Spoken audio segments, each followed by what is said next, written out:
Hi, everybody. My name is Rita Crompton, also known as the Inventor Lady. Thanks for joining us.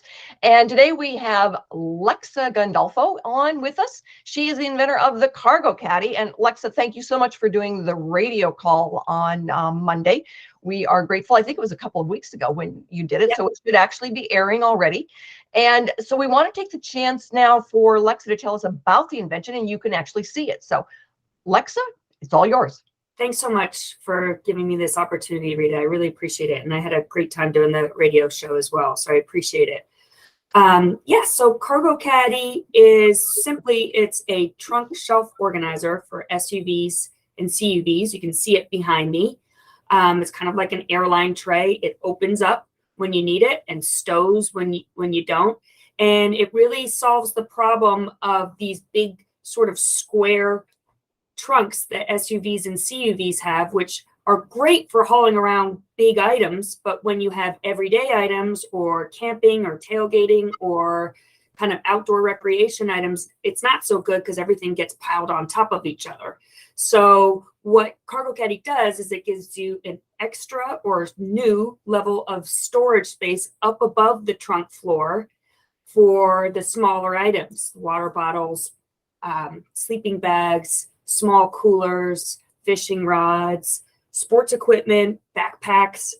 You know, there's a lot of different applications for Cargo Caddie. It really subdivides that big box height of those big SUVs and even the smaller CUVs. So that's the problem it solves, and that's essentially what it does. Both of my daughters have SUVs, and both of them need this because when I go in the back and we're putting stuff in, like from the grocery store, and it's piled on top of, stuff from the kids and the softball games and the soccer balls, and everything just gets piled on. It's like, okay, what happened to this? And so I get it. I really do. And I don't know that I've actually seen now that I've seen the Cargo Caddie, the back end of an SUV that doesn't need it, because they are all loaded with stuff that is small, and you wish it was in, a glove compartment. It's like, oh yeah, well, that's the wrong end of the car. So it's, it's a really good product to have. And so what have you been doing with it to kind of get it out there now? I know you've refined it to go from the metal one that was heavy to a plastic version. That's right. That was one of the sort of pivotal moves that I've made. I originally envisioned it as an aluminum kind of a rugged product, but it was just simply too expensive to manufacture. So especially with the price of aluminum skyrocketing since the beginning of COVID. So moreover, though, it was heavy to ship. There were a lot of problems with it. It was a great looking product, and I have the prototype in my car and I use it every day, my SUV. But for a sleeker, lighter weight product, I have been thinking for a while, and glad I finally did it, of converting it to plastic. So I worked with a design team in Sweden, actually, and redesigned it from the ground up in plastic. And that's what's behind me right now on my screen. What I've been doing, to answer your question, is reaching out to different prospective licensees. I have, it's patent pending, and I have CAD files, and I have pricing on molds. I have everything ready to go. So it's kind of neatly packaged, and I've gotten, I actually was far along in the process with a particular licensee, but for internal kind of economic reasons, they put a stop on all new product development, not just my product. So again, I am at a point now where I'm basically just kind of going to hand this neat package over to another licensee when I generate that interest, and when I get someone to kind of grab onto it, and it's ready to go. I mean, it's production ready. And that's great. And I would like to extend an invitation to you to join us at the National Hardware Show.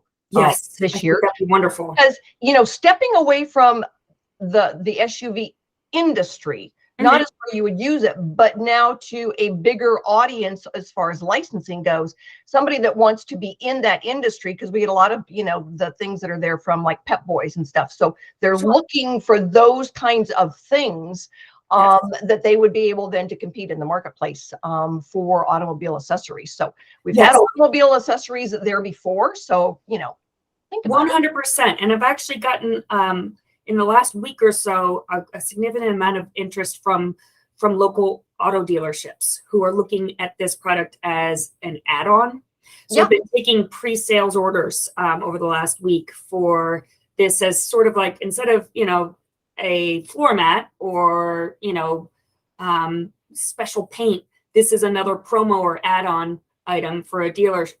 So it wasn't something that I was looking at heavily before because I was looking more at manufacturers, but now I'm looking at kind of pre-selling to dealers and then going back to licensees and saying, I've got an order for X number of cargo caddies. Yeah.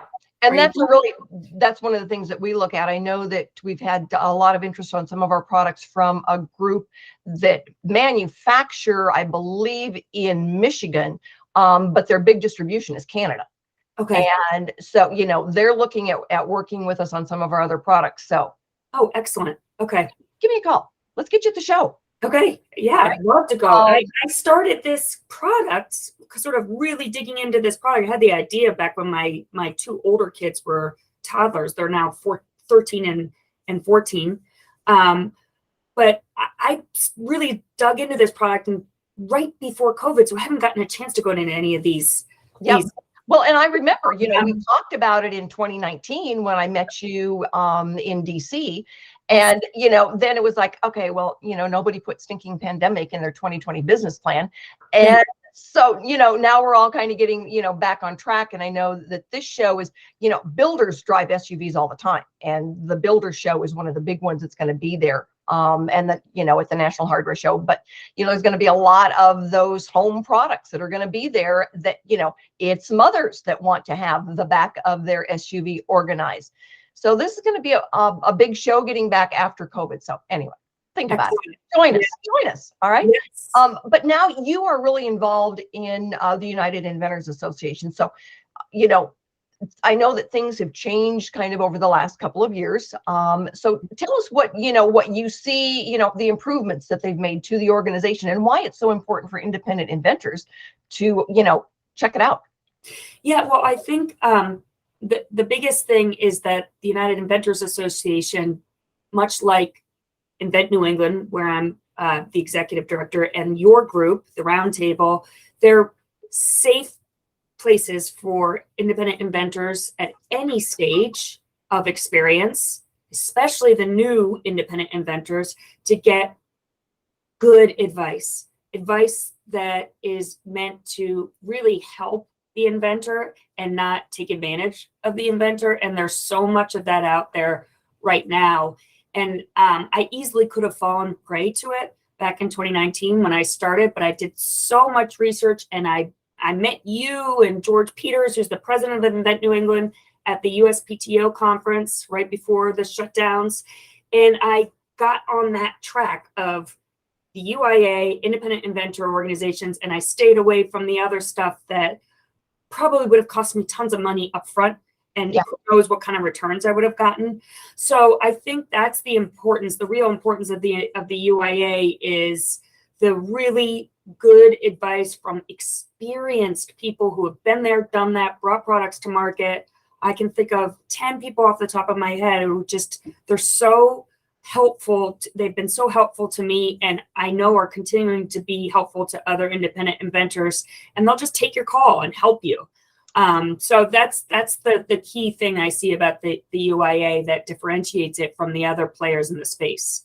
I know I laugh when, somebody will call, I'll answer my phone and they go, why are you answering your phone? It's because you called me. It's like, well, I was expecting it to go to an answering machine so you could, call me back. And it's like, can I help you?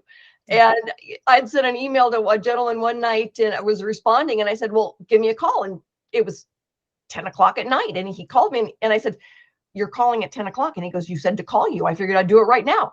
But, it's funny. People just don't expect, us to answer our phones. And I know that, George does frequently. I do, you do, Carmine does, all of us that are involved with inventors trying to make sure that we answer the right questions and get people on the right track.